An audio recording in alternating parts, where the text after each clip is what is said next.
It's just the way you said YWAM. It kind of reminds me of when we're in Florida and all you talk about is Wawa. We should go get the YWAM. vitamin water slushies YWAM. from Wawa. YWAM. Bro.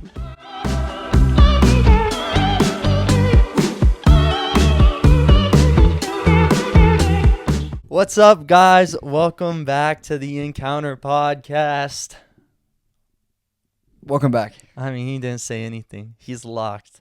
Anywho, today we're going to be talking about submitting to the Lord, which is so much easier said than done. So we're talking about this because this is kind of what the Lord's been showing me a lot recently. Dude, a Is- two-parter episode? Oh I my gosh, know. that's so fire.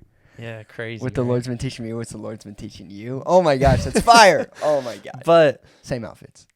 same outfits too. No, but I think the Lord's really been showing me that there's so much joy in submitting to his will. And yeah, we'll get into that. But basically, I guess There it is. Yeah. Well, guys, thanks for watching the episode That's today. it. That's it. So, no, but so it kind of started because I was listening to this song. It's a song from YWAM, and one of the lines is, "I will preach the gospel, die and be forgotten, as long as you get the glory." And I was thinking about it while I was singing it, and I was like, man, there's so much joy in that because I have all these desires and I have all these dreams for my life.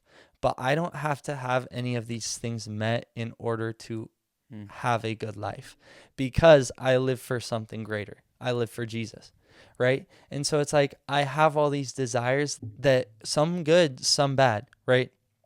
And those bad desires, like the desire for me to be magnified, the desire for me to be on the throne of my life, that's never going to be met, right? Following Christ is laying that down and saying, I am never going to have this desire met.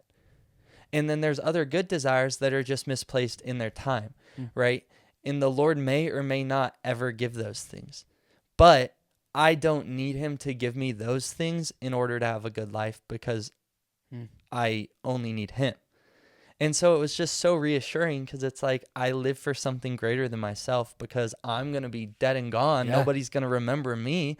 And I, in heaven, I'm not going to care if I ever was able to get married, right? If I was ever able to do all these things, Yeah. you know, in heaven, I'm going to be so infatuated with Jesus that nothing else matters.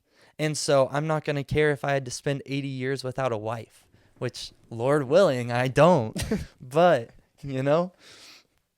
But anywho, basically, it's just submitting my desires and knowing that they don't have to be met to have a good life, right? And it's this dying to yourself, laying down these desires and saying, Lord, these are never going to be met, but I'm okay with that. Yeah. And as you do that, he's going to take away those desires and give you new ones. Right? Yeah. And he will fulfill those desires. Like, that's the craziest part. Yeah. So I was reading in Romans the other day. Paul quotes Isaiah in Romans. And he says, I have been found by those who did not seek me. I have shown myself to those who did not ask for me. Right? And that's the Lord speaking in Isaiah, telling Isaiah, like, the Gentiles, these people who aren't my people are going to become my people. Right? And I was in that moment, I was just like, oh my gosh, I had no desire for the Lord. And there's even times in my life right now, like I don't want to pursue the Lord. I just want to give in to my flesh.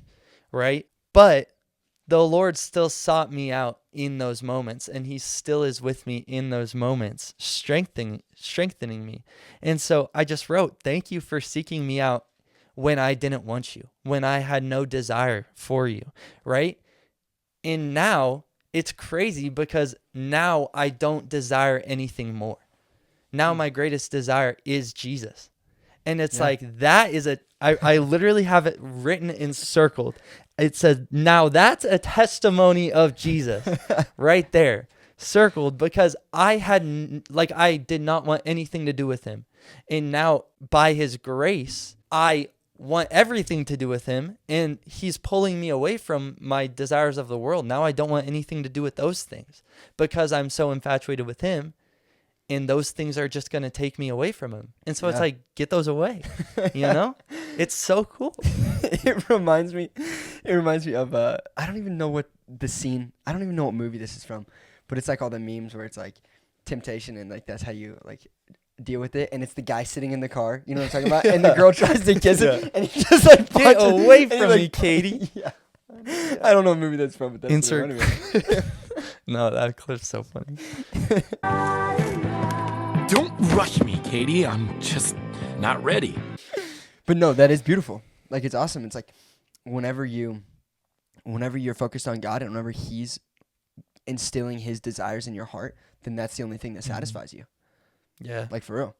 And it's not like there's going to be times where it's so difficult, but it's not always going to be, Oh yeah. right? Yeah. And so it's this whole thing like, it's going to be so difficult for me to lay down my desires and say, I am never going to get these satisfied. But the more I draw near to the Lord, the more He draws near Yeah. to me and takes those desires away. It's suddenly going to be replaced by so many more beautiful things of just Yeah. getting to behold Jesus, right? Yeah. And so that's just like, that's submitting to the Lord in my desire, right? Yeah. I mean, do you have anything to say? Well, I was thinking. I'm just talking. Well, that's how the last episode was for me. It goes back to I don't even know what the principle's called, but in philosophy, when we talked about it in philosophy, like once you make a decision, you're more inclined to make that again and again and Mhm. again. And so it's just like that. Like at the beginning, like going to the gym, not that I would know, but I've heard that whenever you start going to the gym, like sometimes it's difficult, but then as you get further and further along with it, and as you make it as you prioritize it and make it a part of your life, like you just naturally choose it, and it's something you're more inclined to choose Yeah. just because you enjoy it and the satisfaction and fulfillment that comes in it. And so it's like just with your relationship with the Lord, and like just as you have to deny yourself in going to the gym, and I'm lazy, I'm tired, I don't want to go today, Yeah. I just want to have a snack, sit on the couch, which is what I do. But for those people that go to the gym, they deny themselves and they're denying the flesh and pursuing something that is going to be in the future more valuable Mhm. than what their present desire is. Yeah. And so as that analogy is very simple of like our spiritual relationship with the Lord. Yeah. Yeah. So I don't know, it's the same type of thing. You choose it once and choose it again, and you continue to make that decision, it's going to be more inclined to choose it over and over. Yeah. And as the Lord gives you those desires in your heart, it's going to be easier to do it as well. For real. So He's good. Yeah, He is. Yeah, He is, bro. And I was also reading, so that came from later on in my reading. Earlier in my reading, I was not doing as well. I was not as excited. Okay.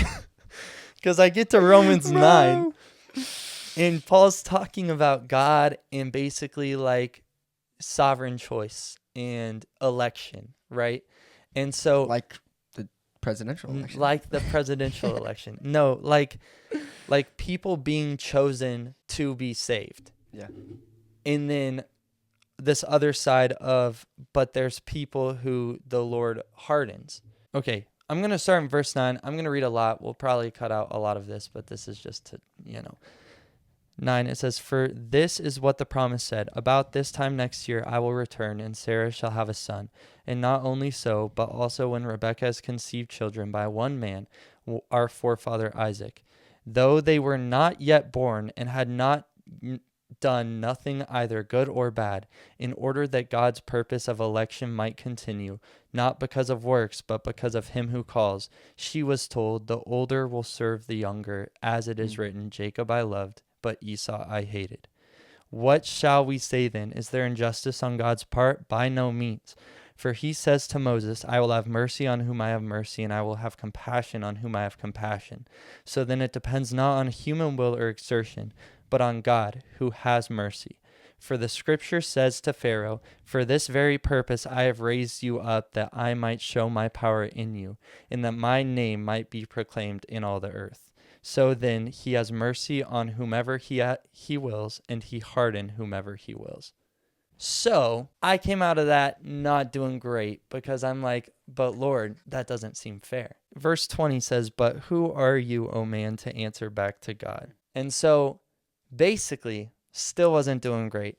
And I said, okay, well, I know that this is to be true of God because it's in the word.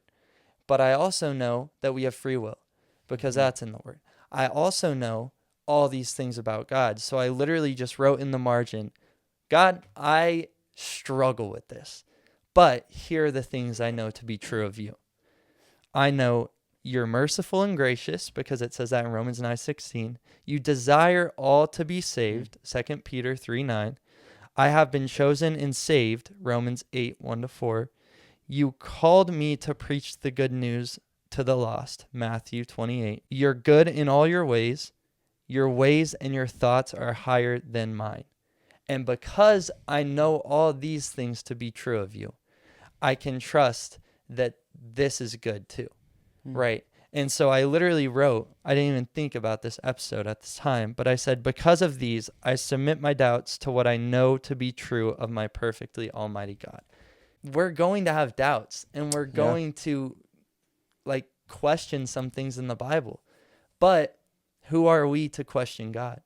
Right. And we know all these things to be true. So take what you do know about God and let that guide you in your questions, and let that lead you to submitting your will and your questioning and your doubts to him. But then what's cool is after that, I wrote that all down and I prayed. I said, God, just show me you.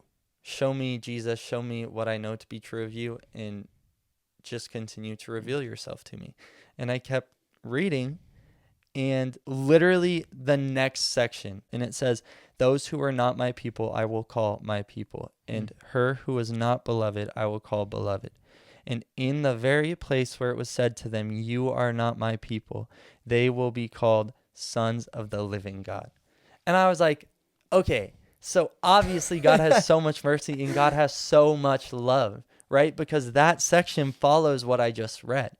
Okay. And then I was doing great after this because the Lord's good.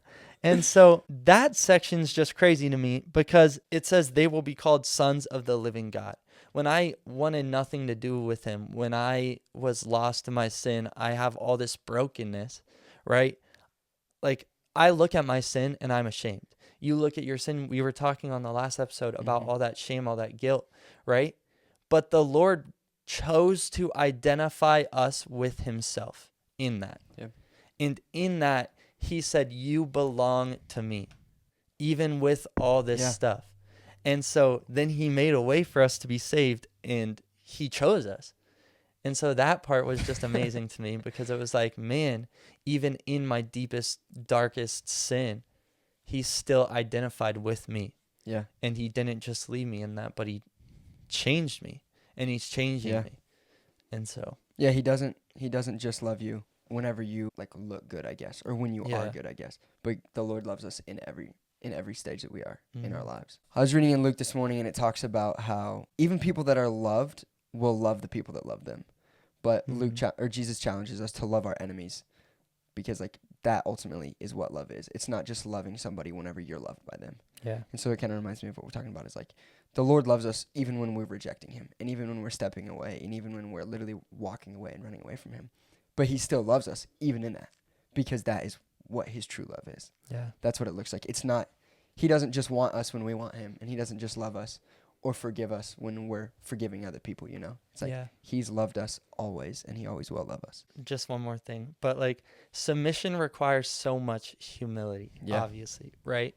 And so tying this back into like the last episode where we were talking about your stuff, one thing that the Lord kind of taught me is like submitting to his will for me and for other people. So not comparing my faith with others. Yeah. Right. And we talked about this, but the whole David and Jonathan thing, where like Jonathan, his whole purpose was to encourage David, and then he died. Right. That's all we see in the Bible. And so it's like, if the Lord only wants to use me to encourage other people, and then he wants to do crazy things through those other people, then that's still good. Yeah. And so I have to submit myself to that, understanding that that's no less valuable and that's no less good. Yeah. In submitting myself, I see it through not my eyes, but through the Lord's. And then I submit that it's all about him, going back to the very beginning. Yeah. But Yeah, I think there's so much value in understanding that every aspect of the Christian body is important, or every aspect of the church body is important. Mm-hmm.